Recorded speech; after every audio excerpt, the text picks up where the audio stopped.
Every night at 11 on GB News, we bring you the next day's stories the day before. It's basically like time travel. If it's a big story, we'll cover it, guaranteed. But we'll also have some fun along the way. Big opinions, big laughs. Sometimes big hair. This is Headliners, the paper review show that won't send you to sleep like the others will. 11 p.m, 7 nights a week. Join us.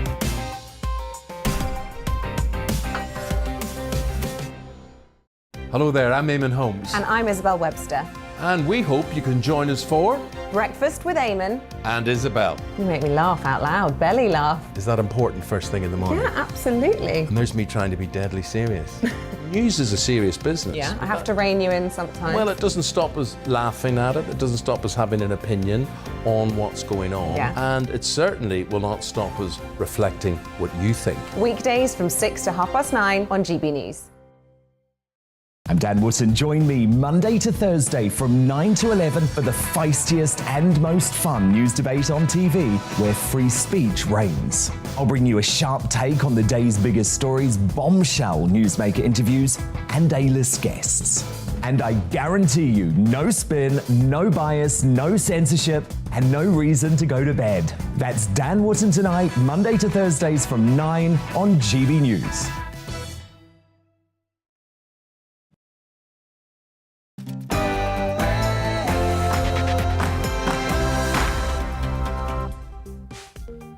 Hello, good evening, and welcome. This is Dewbs & Co. I'm Nana Akweer, in tonight for Michelle.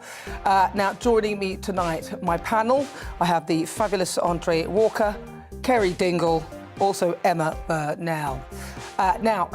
We'll give you some updates on Ukraine. Keir Starmer says that the Chelsea owner, Roman Abramovich, is a person of interest to the Home Office because his links to corrupt practices on tonight's show.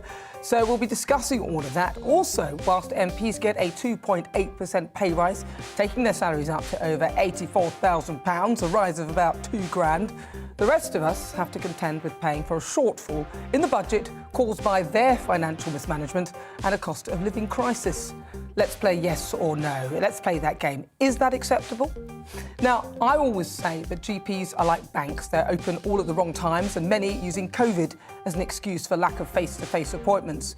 But now the government is insisting that they extend their opening hours to the evenings and weekends. So how difficult have you found it getting to see your GP inside of a week? And the trans row rolls on. This time, it's because of concerns of an 18-year-old trans woman, so basically a biological man, sharing a boarding house with teenage girls. All of that to come tonight on Dewbs & Co. with me, Nana Akweer. But first, let's get your latest news headlines.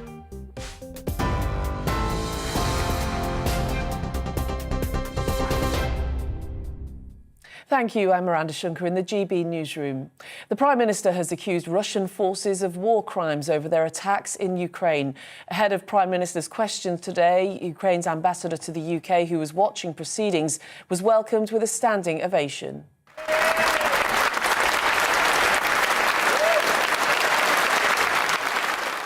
Well, Boris Johnson praised Ukrainian people for their resolve. He announced the government will match up to £20 million in public donations to the Disaster Emergency Committee's Ukraine appeal. He also said he told President Volodymyr Zelensky the UK will do everything it can to accelerate the delivery of weapons. Putin has gravely miscalculated. In his abhorrent assault on a sovereign nation, he has underestimated the extraordinary fortitude of the Ukrainian people and the unity and resolve of the free world in standing up to his barbarism. The UN General Assembly will vote later today, and we call on every nation to join us in condemning Russia and demanding that Putin turn his tanks around. Well, in Ukraine, the State Emergency Service says more than 2,000 civilians have been killed since the start of the Russian invasion. Hundreds of structures, including transport facilities, hospitals, kindergartens and homes, have also been destroyed. The World Health Organization says Ukrainians may face imminent shortages of oxygen, cancer medicines and insulin. Russia says 498 of its soldiers have been killed and nearly 1,600 have been wounded in its first admission of Ukraine casualties. But President Volodymyr Zelensky says resistance has been strong, and he claimed Russia had lost almost 6,000 servicemen in Ukraine. Just think about this figure, 6,000. To receive what? to receive Ukraine? It is impossible. It will not happen with rockets. It will not happen with bombs, tanks, any strikes. We are on our land, and there will be an international tribunal to prosecute them for the war against us. Well, thousands of Ukrainians have said they'll stay and fight to defend their country, including MP Kira Rudik. We have enough of stuff, and we are getting more and more supplies to be able to survive the siege. We understand that Putin has nothing that could stop him except for the bravery of Ukrainian people and the support of our international partners. A Kiev resident has told GBNews of the Ukrainians' bravery during the continued shelling of the city.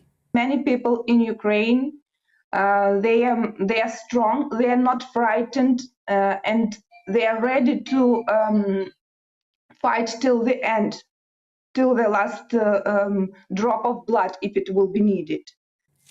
Well, meanwhile, the humanitarian crisis is also growing. The UN's refugee agency says more than 874,000 people have now fled Ukraine to neighbouring countries since the conflict began. Poland has taken in almost 500,000 refugees. The UN has voted overwhelmingly to reprimand Russia over its invasion of Ukraine and demanded Moscow withdraw its troops. It's the first time in 40 years that the Security Council has convened an emergency special session of the General Assembly. 141 countries supported the motion and 5 countries voted against it, including Russia, Syria and Belarus. The owner of the Nord Stream 2 gas pipeline, which runs between Russia and Germany, has sacked all of its staff following US sanctions. The company, which is based in Switzerland, says it hasn't filed for bankruptcy yet, but Reuters sources suggest it could happen as soon as this week. Germany refused to grant the pipeline final approval after the Russian incursion. In other news, a 15-year-old girl has been seriously injured in a shooting at a bus stop in Liverpool. Reports of gunfire in Toxteth were heard just after 5 p.m. yesterday. The girl was taken to hospital and is in a stable condition. Police say it's a miracle that she survived.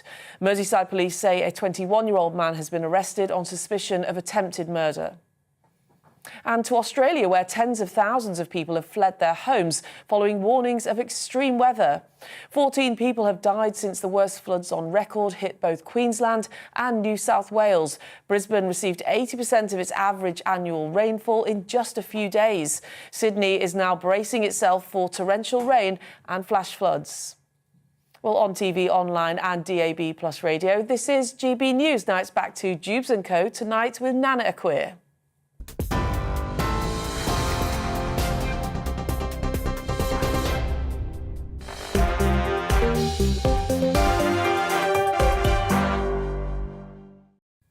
Good evening. So it's just gone 7 minutes after 6 o'clock. I'm Nana Akweer. This is Dewbs & Co. You're watching GB News on TV, online and on digital radio. So with me until 7, my panel, I've got commentator Andre Walker, filmmaker Kerry Dingle and political consultant Emma Burnell. Right, and I also want to get your thoughts throughout the show. You can get in touch at gbviews@gbnews.uk or via Twitter @gbnews. So, Russia has intensified its attacks on major Ukrainian cities, including the capital Kyiv and other cities, including Kharkiv, with fighting raging for a 7th day up in the north, east and south. Hundreds of people are feared dead in the southern port of Mariupol, following hours of sustained shelling. Talks between Ukraine and Russia are expected to resume as negotiators travel to Belarus for another meeting. Meanwhile, the United Nations says that more than 800,000 people have now fled Ukraine. So joining us with the latest is our political editor, Darren McCaffrey. Darren, can you sort of give us an update as to where we were? There's Prime Minister's questions this afternoon. Where are we at with everything? Yeah, quite extraordinary Prime Minister's question time in many ways, Nana. Not normally the rough and tumble of politics. It was all very serious and measured, unsurprisingly, by MPs. But there was that moment at the start, a rather incredible moment, when every MP in the chamber got to their feet and gave the Ukrainian ambassador to the UK, who was in the gallery, a standing round of applause, a standing ovation for several minutes. It was clear that many MPs feel very very emotional about this. Again, perhaps unsurprising. And I was there, I was in the press gallery looking at all of this. I've seen, some extraordinary moments at PMQs over the years. This is certainly up there. And it is a reminder of the solidarity that many parliamentarians feel towards Ukraine. And I think those images will go around the world and will show a united Britain, a united Commons in defiance of Russia. There was a few questions, though, not just from Labour, but from the SNP and some Conservatives too, just about the sanctions regime, whether it's going far enough. Keir Starmer, the Labour leader, was asking about specific individuals, about whether they would be sanctioned, people like Roman Abramovich, of course, the Chelsea owner, though there is much speculation he could well be selling that football club. They want, the opposition and some other MPs, the sanctions to include people like that. Now, Boris Johnson said he would not get into naming individuals, but that more people would be added to that list in the days and weeks to come. But there is also concern as well about what's called the Economic Crime Bill that's due to come before Parliament next week. It will pass in a breeze, but many of its powers won't really come into effect for a very long time. Keir Starmer suggesting today, Nan, it could be up to 18 months. And by that stage, the leader of the opposition was suggesting that many of these oligarchs will simply have laundered the money out of London altogether, that it will be too little, too late. It does seem a bit ridiculous to give them almost a month's notice as to when just enough time to shift their cash. There was also a big vote in the United Nations today where we learnt which countries supported Russia. Were we surprised? And do you know of which countries mainly that they were? Maybe the new axis of evil in many regards. Pretty sorry bunch, it must be said. You've talked about the military operation of what's happening on your grounds. Diplomatically, of course, the pressure has still continued to be upped on Russia. As you say, there was this big vote at the UN General Assembly today. 141 nations voted in favour of condemning Russia for its invasion of Ukraine. Only 5 nations, or 4 nations, I should say, back Russia. One of those nations was Russia. The other, Belarus, North Korea, Syria, Eritrea. Pariahs, of course, pretty much of international politics as it stands. Though there were abstentions, China, India, South Africa and others deciding not to take sides in all of this.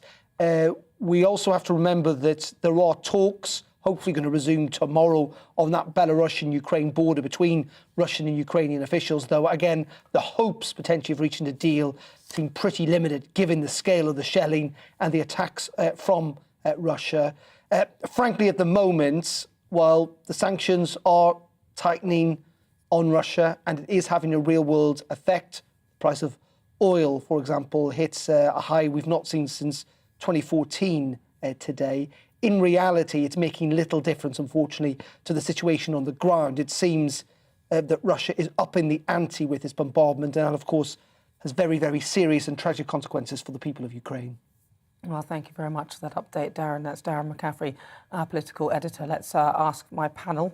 I want to talk to them about their view on this whole situation with Russia. I'm going to start with you, Andre. What? In what sense? The assets or the invasion? Well, so much.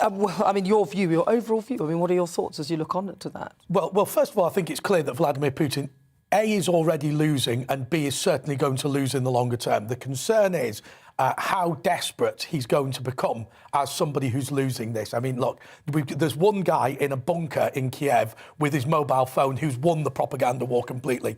The other thing is, and I'd never heard of this phrase, fire and forget, until the Ukrainian crisis. But these Javelin missiles that we're giving to the Ukrainians are unbelievable. You roughly point them in the right direction and they do the work for you. That means that effectively an untrained population can take out Russian jets, Russian tanks. We saw the Russian parachute regiment get javelined and they crashed the plane.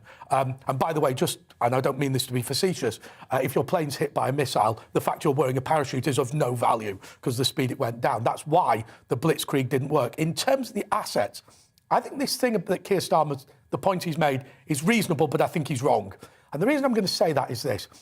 The way that the United Kingdom works, we tend to hold lots of things in trust and through shell companies. That's not true of many other countries in the world. And therefore, when you expose who owns these trusts and who owns these companies, actually, there's nowhere really to shift the asset to. So there needs to be a legitimate process for people who legitimately hold assets to register them under their own name within 18 months. But then for the dodgy guys, read the former Deputy Prime Minister of Russia, they are going to really, really struggle to transfer these assets anywhere else in the world, because it's fine having a trust in the British Virgin Islands, but you can't spend £500 million on property in the British Virgin Islands. Similarly, I'd give it a go. Similarly, you want to go to Beijing or invest in Russia or whatever. You know, these countries do not have sufficient rule of law to protect the assets. This is a real problem for these Russian oligarchs. I can see that, but just very briefly though, but they're being given time though to do something about it, which to me seems a little bit. It's not so much they're being given time; it's everybody who holds an asset under a foreign trust is being given time, and that includes a large number of people who are not dodgy. The critical thing, I think, is going to be when you expose who of these people, which of these assets is associated with Putin. So you think the exposure will make a difference? I do. Emma? I think my definition of dodgy expands beyond simply in cahoots with Putin. So I'm not that fussed about people owning assets who don't want to tell us they own them. Why not? Show off. That's what I'd do. You know, have a bit of bling. So on the wider thing, I'm not a defence expert. I'm not going to pretend I know what should be happening. I'm going to use a phrase now that I thought would never pass my lips, which is that Boris Johnson has better intelligence than I do right now. My God. I know, right? Are you sure? On this very specific point. Yeah. I have to hope that the decisions being made about things like no-fly zones, about the kinds of equipment that we can help with, the kinds of alliances that we can forge with our European allies, with our NATO allies, with other countries on the borders of Russia, are the right strategic ones. I think there's been an awful lot of jumping because we all see the bloodshed and we all see the just horrendous situation. Something must be done is our immediate response. The question is, something must be done isn't always do anything. So I'm really hoping that wiser heads are saying, yes, something will absolutely be done, but let's make sure it's the right something. Yeah, we need to sort of communicate with the Russian people and give them a real good heads up on our take on the situation, but of course it's propaganda. What do you think then, if you look at other world leaders, so for example, Joe Biden, I mean, he doesn't seem to be that interested in anything, does he? Well, according to his State of the Nation speech last night or this morning, he can't even say Ukraine. He confused it with Iran. Oh, God. But I am concerned, first and foremost, this is a national liberation struggle. This is a struggle by Ukrainian citizens. They are 21st century freedom fighters. So I would be very wary of looking to Biden or Boris or Western leaders and NATO at all in this, because their intervention, they're getting stuck in, will lead to disaster. I mean, I see they've already poked the bear and put it in a corner, which hasn't helped the situation. And there is a real risk of them usurping what we all need to support, which is Ukrainian citizens' struggle. And they have been so inspiring. If I was there, I'd be out with those women, grating the styrofoam to make the Molotov cocktails, now called happiness cocktails, to avoid the Russian term. Because that it's a really important and fantastic struggle for freedom and democracy. I would also be very cautious about Boris's exclamation of war crimes. You know, this is a very dodgy concept. What's a war crime? This is not cricket, where you can have a tribunal. I think part of it is some of the weapons that they're using as well. So, for example, those thermobaric weapons, which are like vacuum-type bombs. And I was actually doing a little bit of research on them, and they are absolutely frightening. They are two blasts, one which releases a powdery sort of kind of gas or thing, and then that ignites, and it basically sucks every orifice and it takes the air out and causes a real serious explosion. So I think that's part of it, the sort of missiles that they're using. But the other side of it as well is that they're targeting civilian targets, which doesn't even seem... and Western powers have got a great history of killing thousands of civilians, and never being brought before these things, because these are not legal institutions. These are, war crimes tribunals are political institutions but that are about backing the West's moral authority and grandstanding. And I don't disagree with any of that. However, you cannot get away from the fact that Chechnya is in the Russian Federation, i.e. literally Vladimir Putin's country, and he levelled Grozny, the capital city.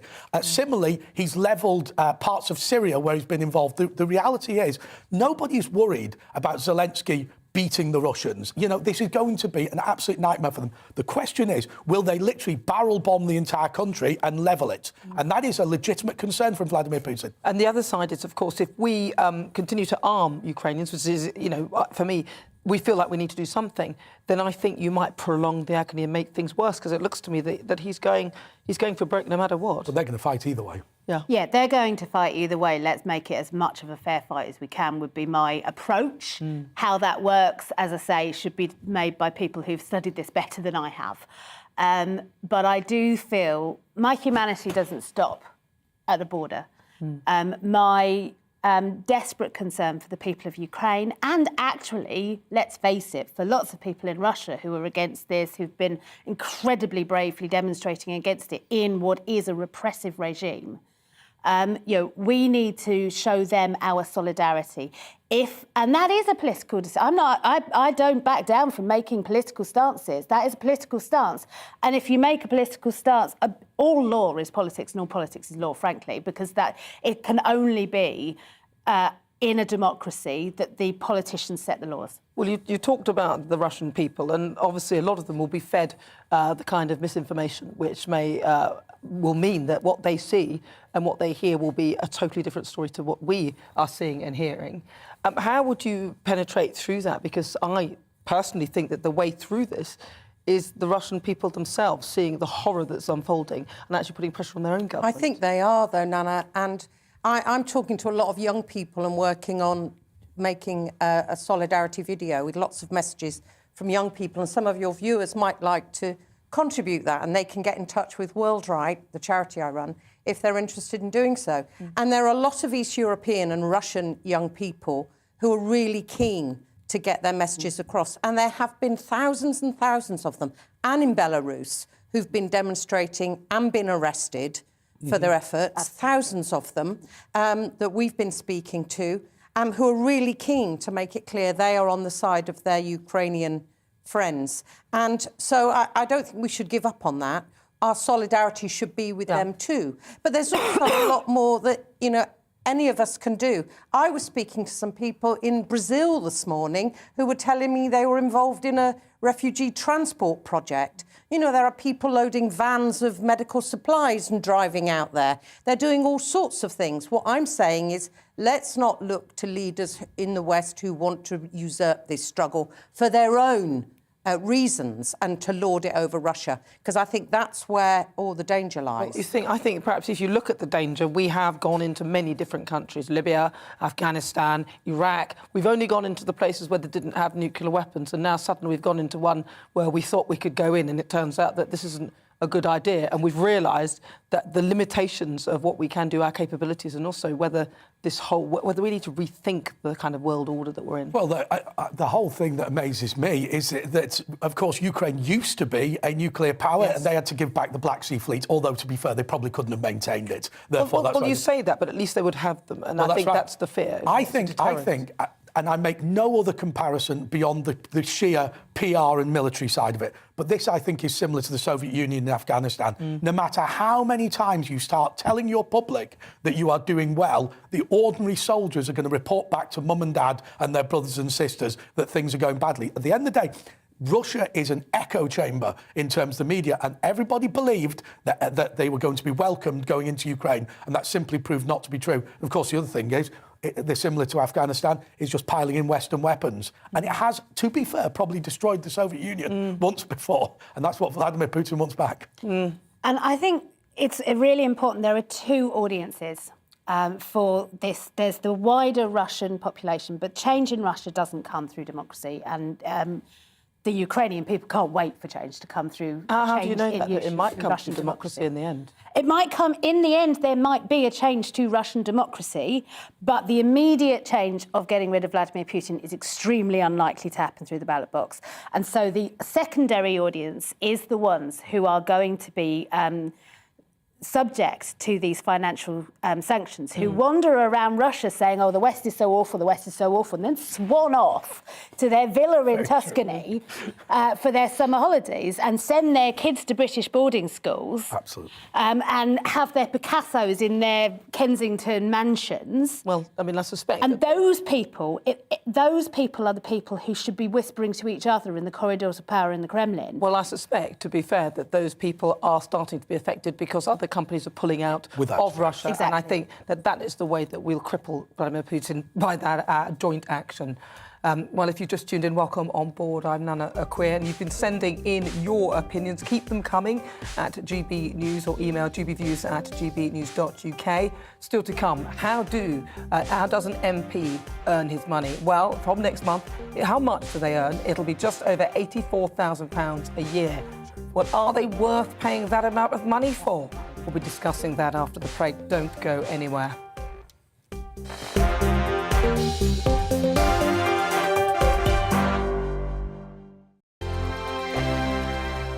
GB News is the UK's home of discussion and debate from all perspectives. To stay up to date on the latest stories, make sure that you subscribe to the GB News channel right here on YouTube. You can watch us live 24/7 across the whole world. You can also check out exclusive content and catch up on previous episodes of your favourite shows. Every day, we ask the questions that you'd ask, so why not add your voice to the conversation in the comments section? Don't forget to subscribe. We are GB News, Britain's news channel.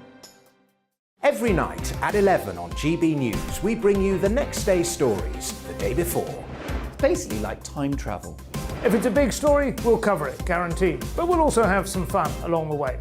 Big opinions, big laughs. Sometimes big hair. This is Headliners, the paper review show that won't send you to sleep like the others will. 11 p.m, 7 nights a week. Join us.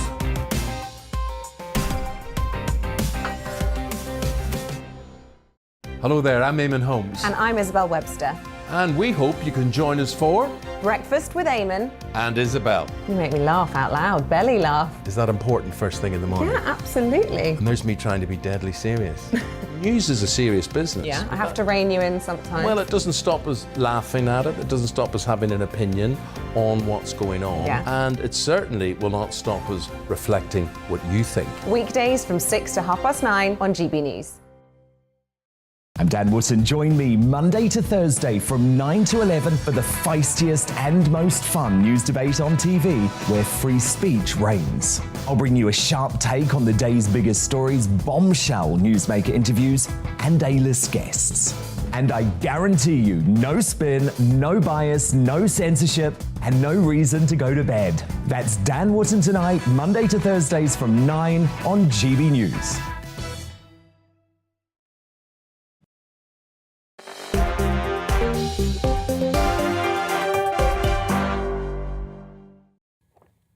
Hello, good evening. Welcome on board. It's coming up to 27 minutes after 6 o'clock. This is Dewbs & Co. I'm Nana Akwe. Joining me, my panel, Andre Walker, Kerry Dingle, and also Emma Burnell. Now, here's a contentious one. How much do you think MPs should earn? Well, they've been handed a 2.7% pay rise, which takes their annual pay to just over £84,000 a year. And the increase will come in next month and was approved by the Independent Parliamentary Standards Authority, or IPSA, which justified its decision by saying that politicians' workload dramatically increased during the pandemic last year. Well, that's interesting, isn't it, seeing as the NHS only got 1%? Peers in the House of Lords will see their tax-free, that's right, daily attendance allowance, go up to £332 per day. That's just for turning up, and the average salary in the UK is just over £31,000 a year. So what I want to know is, should MPs have a pay rise? And that's not also including the other benefits they already receive, which includes, of course, they get money for a second home, don't they, if they don't live in London.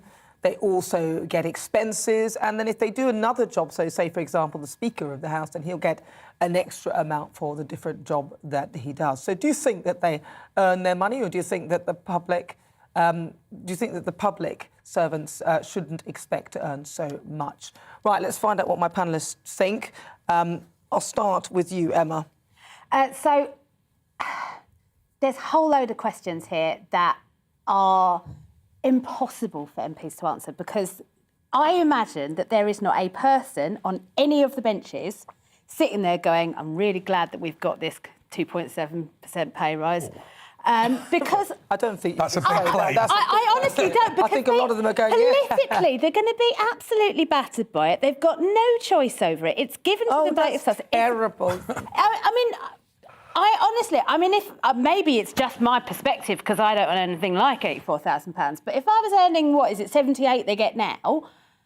82,000. 82,000. An extra £2,000 a year at that level doesn't make that much enough difference for me to take the amount, the buckets and buckets of words I'm not going to say that is going to be coming their way. And it's not their decision. Well, the problem is we made a massive, massive mistake after the expenses scandal, which was a massive scandal and definitely needed to have reparative action.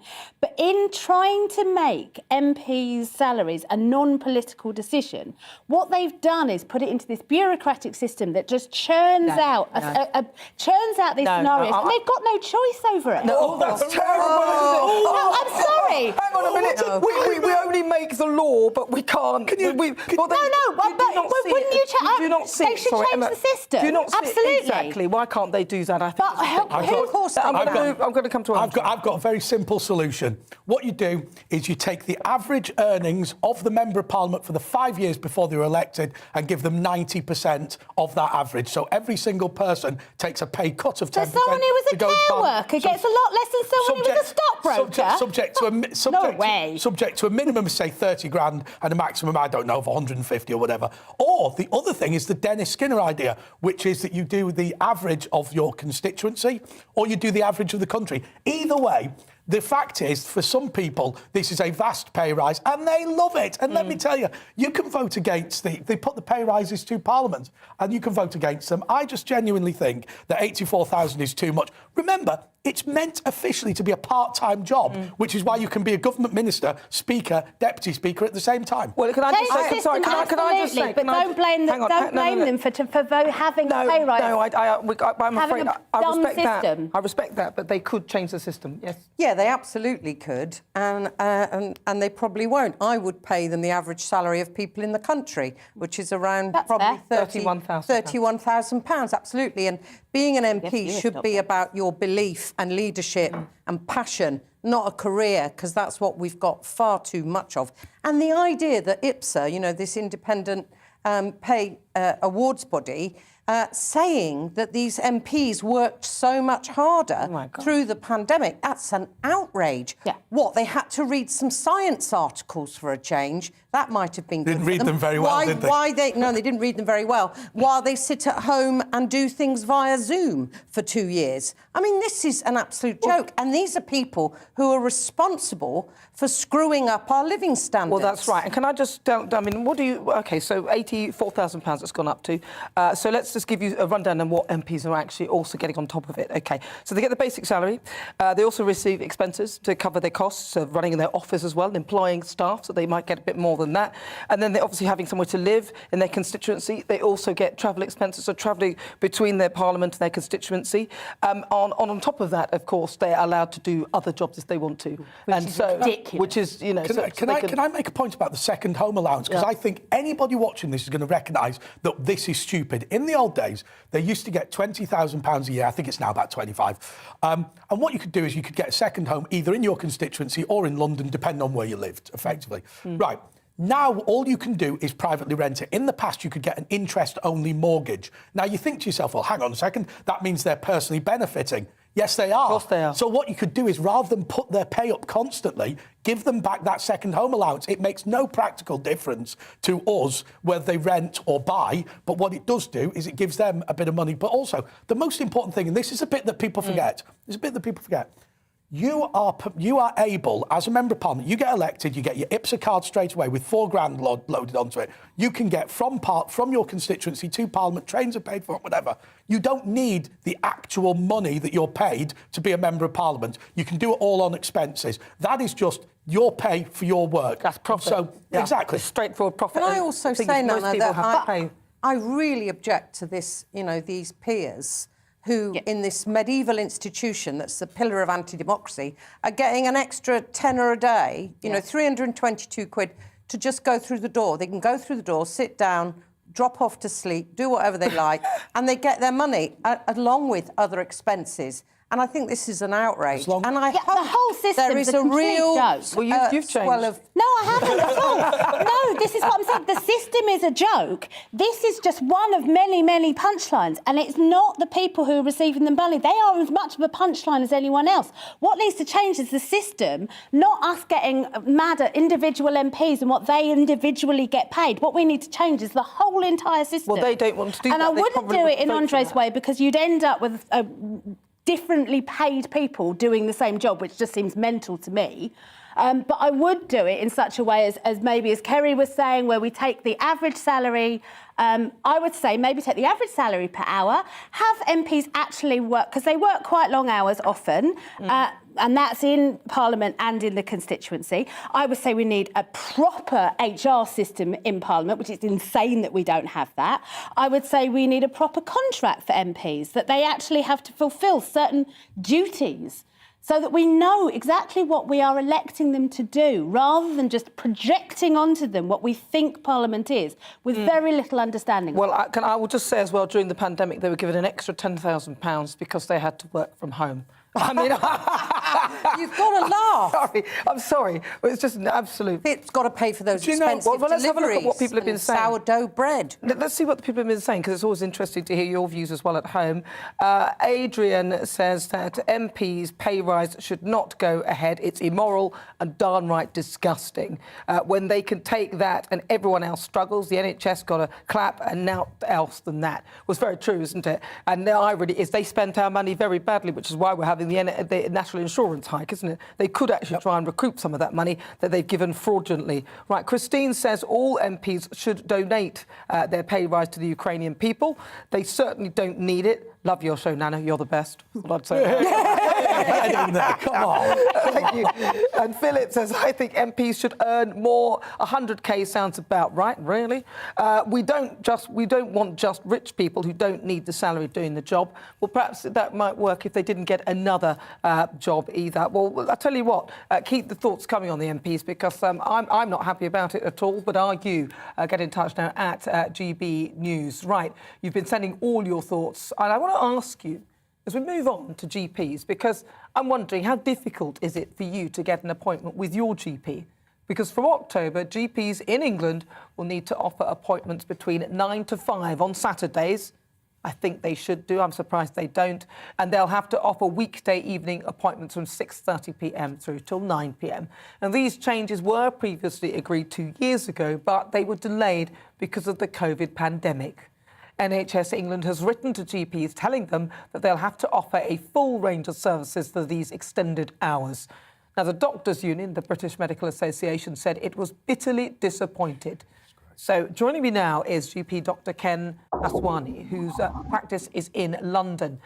So, Ken, I'm confused as to why the British Medical Association were disappointed that GPs would be asked to work hours when people aren't actually, well, most people aren't working, so they can see more patients. Why is that a bad thing? Yeah, so I think that obviously GPs, as part of their core contract, provide services Monday to Friday, and they have always provided extended hours. But I think the benefit of the, if you like, the new arrangements is providing appointments from 9 to 5 on Saturdays and late evening appointments during the week. Now, you know, this would help patients in terms of whether it's sort of a normal sort of GP appointment or whether it's for screening, health checks, vaccination. But it's also not necessarily just seeing the GP. It could be that their needs are that they need to see the nurse or the pharmacist, or need the support of another health professional. And also, I think it's giving sort of what's a preference to the patient, whether it's face-to-face or a remote consultation. And I think that's important. And also be available to take 111 calls, because patients obviously ring 111, but if they need to be seen, they can also be seen at one of, it's been booked into one of these appointments. So there's a lot in there. Overall, it should benefit patients in the local population. To it, then, do you agree it's a good idea? I mean, I certainly think that having extended hours and having that flexibility, I think is positive, because, clearly patients being able to, if they're working during the week, then to be able to access, say, at weekends, late evenings, I think it is positive. I'm pleased that it is flexible, so other health professional appointments are available. But I think it is important to provide a broad range of services, because, we all have different needs and we're available at different times. I mean, I don't know about your practice, but why is it so difficult for people to get appointments these days?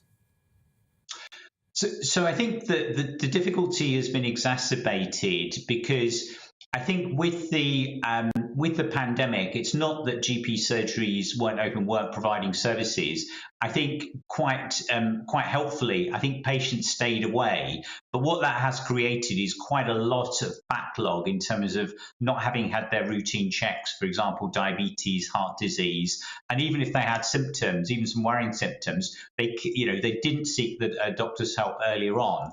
Now that the COVID pandemic is settling down, they want to get these sort of problems sorted, but that's created a huge demand. Now, my sort of thoughts is that once one covers that backlog, I think, hopefully the appointment systems will settle down. But I can certainly understand the sort of the challenging patients has in terms of booking an appointment, because obviously the demand is much, much higher than it was pre-pandemic. Well, it's good to get your view on this. Thank you very much. That's GP Dr. Ken Aswani, who's got a practice in London.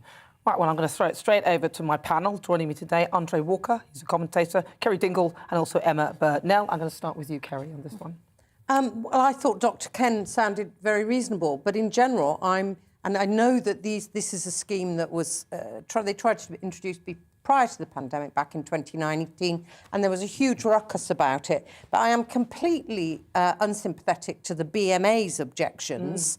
And you just think, hello, GPs are not the poorest of the poor. They're, on average, in 2019, were on around 113 grand a year. So, we're not talking about people struggling here. Most of them are in hubs, and so they can organise their time on rotas. So I doubt most of them will work more than one weekend in a month, whereas, huge swathes of the country, not least those on zero contract hours, are, working for next to nothing, for peanuts, all hours of the week in several jobs just to make ends meet. And I think we've seen enough of this, no proper appointments. I mean, Dr. Ken is obviously seeing people. I know that my surgery in Hackney, you cannot get an appointment. It's more than a week away. There are a lot of elderly people who can't get appointments and are expected to have a telephone call. You can't properly check up on somebody like that. And we've still got that happening up and down the country. Doctors used to do home visits. Now, if you need a home visit, you have to call an ambulance. Emma? Yeah, I mean, I largely agree. My question, and it is genuinely a question, I live in London, you live not far from me, actually, in Hackney, East London together. My question is whether the same rules that would work in London would work in a more rural area, and that might need some finessing. So overall, 99% in agreement with you, but is there an issue of, say, capacity in a rural practice so I can walk to 3 different doctor's surgeries from my flat? I do have problems getting an appointment at the moment, but I've got one. I'm going to see them next week. The question is, if there is one hub and it's 20 miles drive from most of the villages it services, is that small hub going to have the capacity to offer the same amount of service as my East London practice. Well, and also some of them you have to be in the vicinity of the practice, don't you? You can't just go to one that's available and has space, Andre. Well, I think that this pandemic has shown the way that the British Medical Association, though not the majority of GPs, has become a cartel. And I think the behaviour of them has been absolutely despicable. This is the equivalent of, I don't know, going into war and the sergeants deciding that they don't do war because it's too dangerous for them. My mother died of lung cancer during the pandemic. And of course, that was an incredibly difficult thing to go through, not visiting and all the usual stuff. By the way, there were people partying in Downing Street when we couldn't visit her. But we've had that discussion before. But her GP, who was 45, began self-isolating at the beginning of the pandemic and only came back when it was his opportunity to get his annual bonus to do the flu jabs, which I thought was a genuine dereliction of duty. Now, I've got a friend of mine, and I just have to say this, that I think the way the whole system works is bad. She is a nurse within a hospital, and she said the reason that junior doctors are rushed off their feet is the BMA will not allow nurses to do a significant number of medical procedures, and so these junior doctors whiz round simply following what the nurse advises them to do anyway.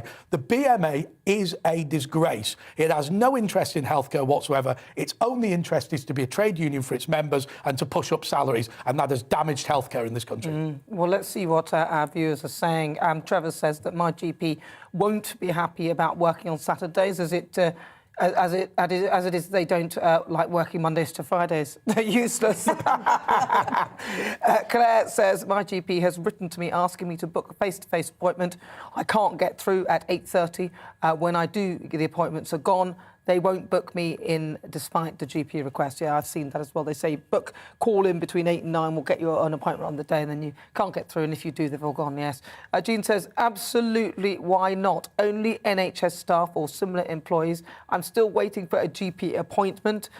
What is their salary? Give us a break. At least MPs are working and attending Parliament. Interesting, thank you for that. Let's Sue's comments. She says, it has always been a nightmare getting an appointment with a GP at our surgery.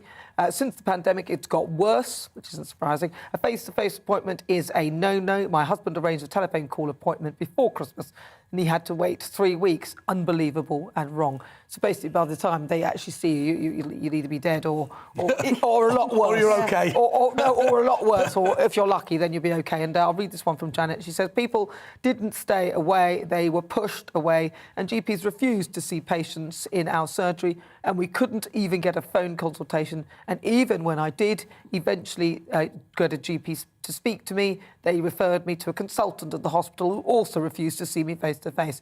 And Ian says, are paid in a year what many footballers get in 4 days. Get real, it's rubbish money. Really? Oh, what's Ian earning? And is he single? No, are you single? Ian, are you single? Get back to us on that, because she wants to know. Yes. Well, you know, I think that GPs, that they're paid well, I think. But, I mean, I refer to it as it's like a bank, isn't it? Years ago, the banks would be open when everyone's working and you never got to see anybody. Then when you finish work, it closes. Yes. And this is the thing, isn't it, with the GPs? There's no point being open at the general time, the 9 to 5 time, or the school time when everybody's at work. It doesn't make any sense. So absolutely their hours should be extended. They should actually go till 10 o'clock, I would say. The doctors, it feels to me like the doctors are in the wrong place. You know, you go to if you were to go to, I went in Cyprus, you have these units with nurses looking after people, and then the doctors who've trained for the 10, 15 years are in the hospitals. We operate a system, basically, which is designed to ensure that you make a good sniff having gone to medical school, and that's its principal aim. Well, the other thing is, if they did sort out that, then it would stop the big queues at A&E as well, wouldn't it? Absolutely would. Well, I mean, GPs and their teams already provide evening and weekend. Now, this is what the BMA said. They said that GPs and their teams already provide evening and weekend routine appointments are standard and have been doing so for some time now to accommodate local patient need. This part of the contract is a continuation of previous arrangements, which will see lesser funding for the same service, and in addition, there will be a change in contracting methods. Rather than funding being given to CCGs to allocate, it will now be sent directly to primary care networks. What on earth does that all mean? Nonsense, isn't it? I mean, that's just nonsense. Do you think? I mean, well, that's their statement. But for them to say this is already going on at the moment beggars belief. Nobody watching this programme believes that you can routinely get an evening and weekend appointment. Well, it's so they're simply telling you something you know not. Well, some practices do that in the defence of those who are. But it's not the wide They thing, should is it? spin for Vladimir Putin. No, come on, no, I don't think so. Right, well, listen, keep those thoughts coming in. We asked earlier in today's show, our poll, should GPs work longer days and at weekends? You came back to us and told us yes. 92% of you said yes, 8% said no. There's absolutely no sympathy for them whatsoever, and I think that's surprised fair it was enough. as high as 8%. No, so am I. Keep those Didn't know thoughts you had that coming. many doctors watching. That's the thing, isn't it? Well, to keep your thoughts coming, still to come, the Children and Families Minister has said that he wouldn't be overly happy about his daughters sharing a dormitory with a pupil identifying as a trans girl. Should he have said that? We'll be discussing that after the break. Don't go anywhere. Every night at 11 on GB News, we bring you the next day's stories the day before. It's basically like time travel. If it's a big story, we'll cover it, guaranteed. But we'll also have some fun along the way. Big opinions, big laughs. Sometimes big hair. This is Headliners, the paper review show that won't send you to sleep like the others will. 11 p.m, 7 nights a week. Join us.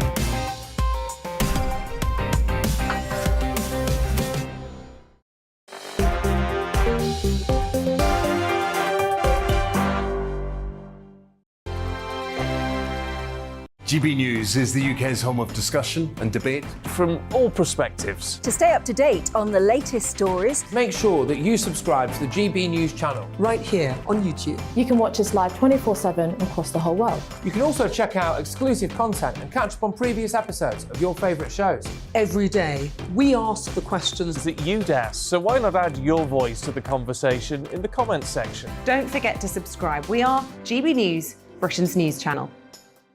Every night at 11 on GB News, we bring you the next day's stories the day before. It's basically like time travel. If it's a big story, we'll cover it, guaranteed. But we'll also have some fun along the way. Big opinions, big laughs. Sometimes big hair.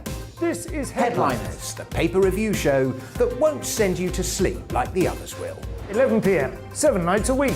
Join us.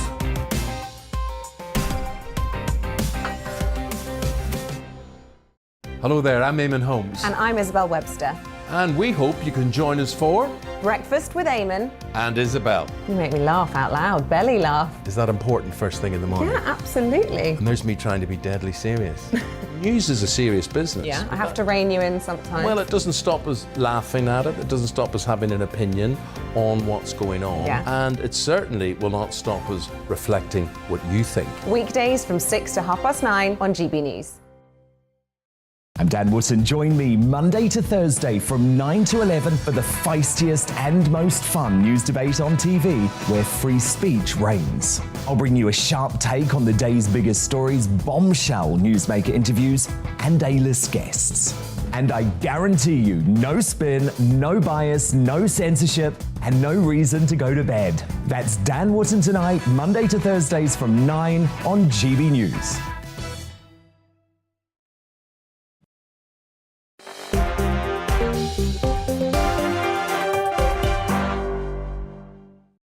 Good afternoon. This is GB News on TV, online and on digital radio. I'm Nana Acquia. You're watching Dewbs & Co. And joining me, my panel, Andre Walker, Kerry Dingle and also Emma Burnell. So if you've just tuned in, where have you been? There's so much to talk about. We've only got a few moments left. Nigel Farage is on the way afterwards. But the Children's and Families Minister, Will Quince, has said that he probably wouldn't be overly happy about his daughters sharing a dormitory with a pupil identifying as a trans girl. Now, his comments came after he appeared in front of the Education Select Committee at the Houses of Commons. He was responding to a question from Conservative MP Caroline Johnston, who said that she'd been contacted by parents who were concerned about an 18-year-old transgender girl sharing a boarding house with their teenage daughters at an independent school. Ms Johnson was seeking guidance which could be given to schools to help them deal with situations like this. One is quite sensitive. So Mr Quince said that the issue was a bit of a minefield and that his department was working closely with the Equalities Office to offer guidance to schools.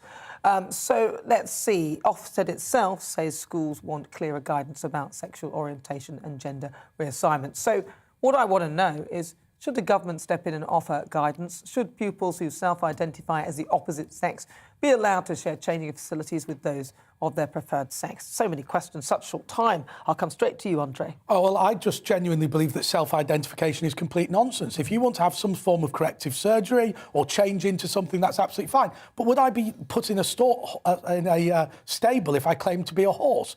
Fundamentally, I am not a woman. If I turn around tomorrow and go, I am a woman, I am not a woman. You're not. Now, if you... And I mean, like the least feminine person ever.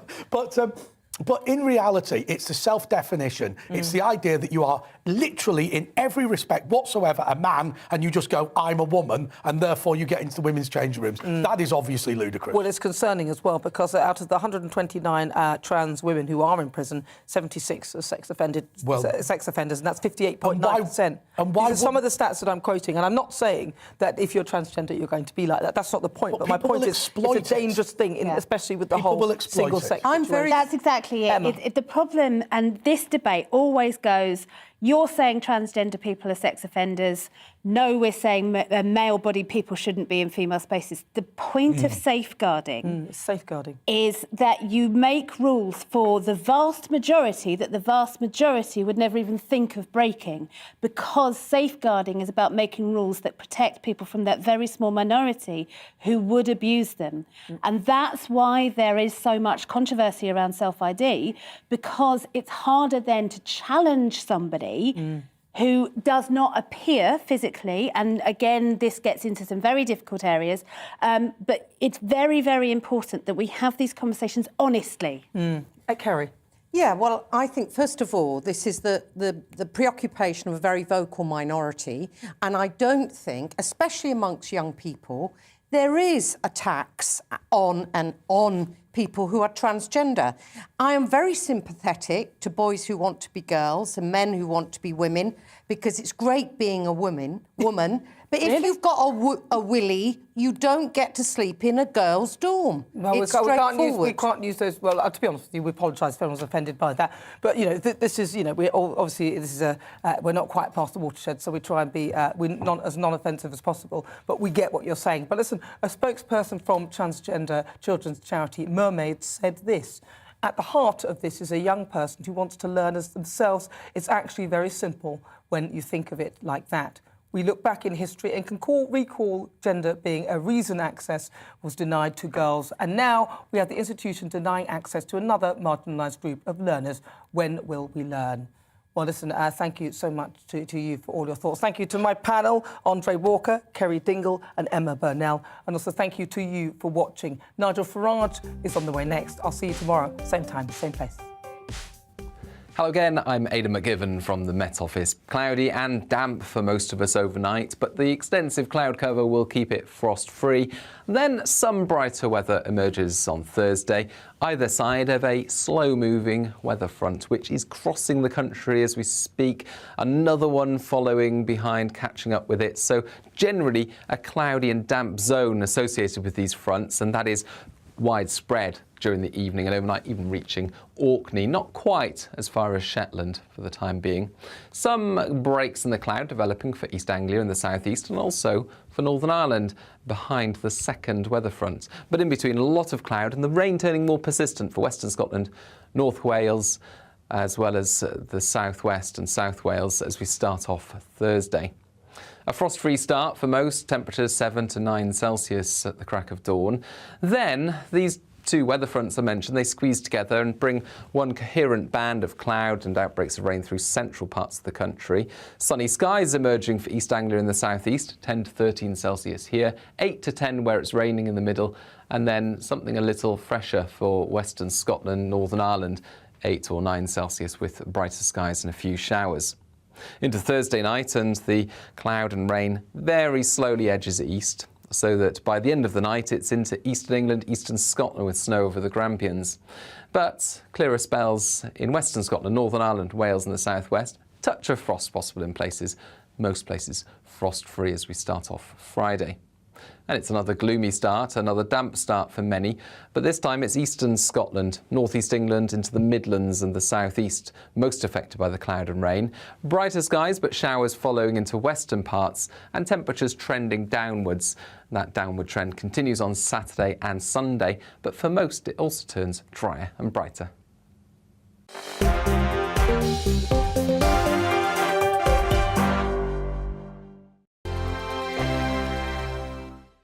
GB News is the UK's home of discussion and debate.